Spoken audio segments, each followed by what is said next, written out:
युगपत समीकरण का हल निकालने के लिए सारणी विधि का प्रयोग हम लोग कर चुके हैं और उससे हम भलीभांति परिचित हैं। आज हम दो नई विधियों का प्रयोग करेंगे, प्रतिस्थापन विधि और विलोपन विधि। तो देखिए, पहले हम प्रतिस्थापन विधि के बारे में चर्चा करेंगे। प्रतिस्थापन विधि यानी कि प्रतिधन स्थापन। इसका मतलब है कि किसी के बदले में स्थापित करना, अर्थात जो हमारे पास युगपत समीकरण होंगे उनमें से हम किसी एक समीकरण को लेंगे और उसमें से किसी एक अज्ञात चर का मान दूसरे अज्ञात चर के रूप में व्यक्त करेंगे और फिर उस मान को दूसरे समीकरण में रखते हुए दोनों चर संख्याओं का मान निकालेंगे। आइए हम इस विधि को एक उदाहरण से भलीभांति समझने का प्रयास करते हैं। देखिए, हमने ये एक युगपत समीकरण लिया है x + y = 7 और 2x - y = 8। यहाँ पर हम समीकरण जो एक है इसमें हम देख रहे हैं कि x का मान y के पदों में या फिर y का मान x के पदों में आसानी से निकाला जा सकता है। तो हम इसी का प्रयोग करते हुए x का मान y के पदों में निकालेंगे। तो हम देख रहे हैं x = 7 - y। तो इसे हम समीकरण 3 का नाम देते हैं, क्योंकि एक ये युगपत समीकरण है तो उसके अनुसार जो ये हमारे पास x का मान आया है यह हम समीकरण 2 में रखें तो यह समीकरण 2 को संतुष्ट करना चाहिए। तो हम जो x का मान है उसको समीकरण 2 में रखते हैं, यानी कि प्रतिस्थापित करते हैं, x को बदलते हैं। तो देखिए, हमारे पास समीकरण 2 जो है वो है 2x - y = 8। x की जगह पर हमने 7 - y रख दिया है।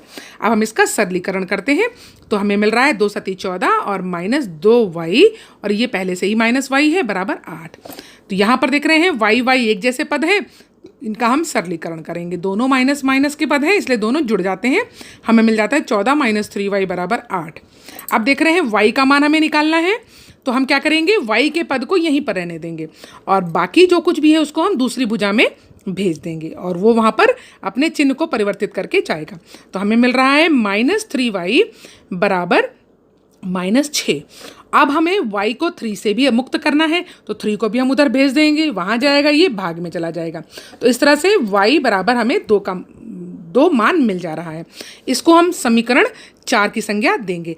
अब हमें समीकरण 4 का प्रयोग जो हमने समीकरण 3 बनाया था इसमें हम y के स्थान पर रखते हुए x का मान निकाल लेंगे। तो देखिए, यहाँ पर हम रख रहे हैं x = 7 - y, y = 2 है, तो x = 5 हमारे पास निकल के आ गया। तो इस तरह से हमारे इस युगपत समीकरण का जो हल निकला है वह है x = 5 और y = 2। हम युगपत समीकरण में प्राप्त हमारे जो हल हैं उनकी सहायता से अपने प्रश्न की जांच भी कर सकते हैं। तो देखिए, जांच कैसे करें हम। हमारा x का मान निकला है 5 और y का मान निकला है 2, और इन्हीं दोनों मानों को हम हमारे दोनों समीकरणों में रखेंगे और दाएं पक्ष और बाएं पक्ष के बराबर होने या ना होने की जांच करेंगे। तो देखिए, पहला समीकरण हमारे पास है x + y = 7। ये x + y हमारा बायां पक्ष है और 7 हमारा दायां पक्ष। तो x + y में हम 5 + 2 रखते हुए देख रहे हैं दाहिनी भुजा और बाईं भुजा दोनों बराबर आ रही है।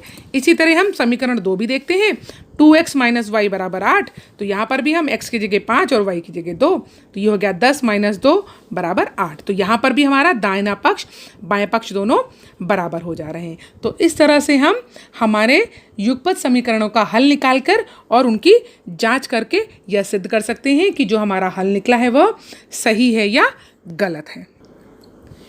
एक दूसरा उदाहरण हम ऐसा लेते हैं जहाँ पर x और y दोनों चरों के साथ हमारे पास अचर संख्याएं भी मौजूद हैं, जहाँ पर हम देख रहे हैं कि x का मान y के पदों में निकालना आसान नहीं होगा, लेकिन फिर भी हम वह प्रक्रिया करेंगे। तो देखिए, हम यहाँ पर चाहे पहला समीकरण ले लें चाहे दूसरा, दोनों में ही हम x का मान y के पदों में या फिर y का मान x के पदों में निकालेंगे। तो देखिए, हम पहला समीकरण ले रहे हैं जिसके अनुसार 7x - 6y = 20 है। अब हम यहाँ पर फिर से x का मान y के पदों में लिखेंगे। तो हमने x को छोड़कर बाकी पदों को उधर भेज दिया। यहाँ -6y था, उधर जाएगा तो प्लस का 6y बन जाएगा। इस तरह से हमें x का मान जो है वो मिल जा रहा है 20 + 6y / 7। इसको हमने समीकरण 3 का मान नाम दिया है और अब हम इस समीकरण 3 का मान उठाकर समीकरण 2 में रखेंगे, यानी कि प्रतिस्थापित करेंगे। तो समीकरण 2 हमारे पास जो था वो था 3x + 4y = 2। x की जगह पर हमने 20 + 6y बटे 7 रख दिया है।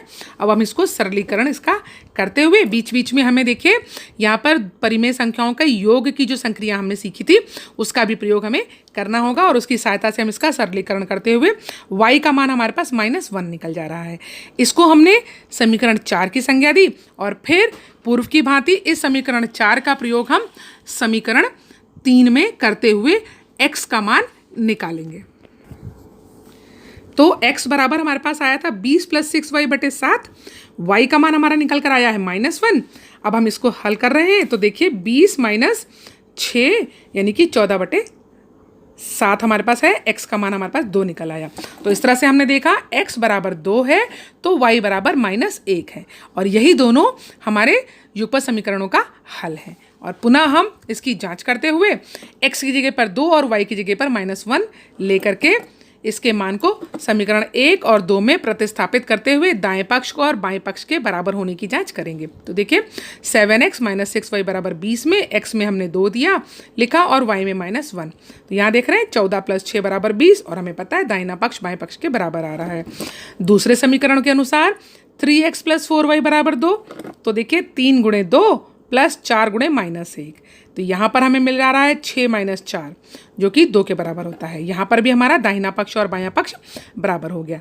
तो इसके अनुसार हमारा जो इस युगपत समीकरण का जो हल है वह x बराबर 2 और y बराबर 1 इसकी सत्यता की हमने जांच कर ली है। तो इस तरह से हम देख सकते हैं कि कैसे हम प्रतिस्थापन विधि का प्रयोग करते हुए युगपत समीकरणों का हल आसानी से निकाल सकते हैं।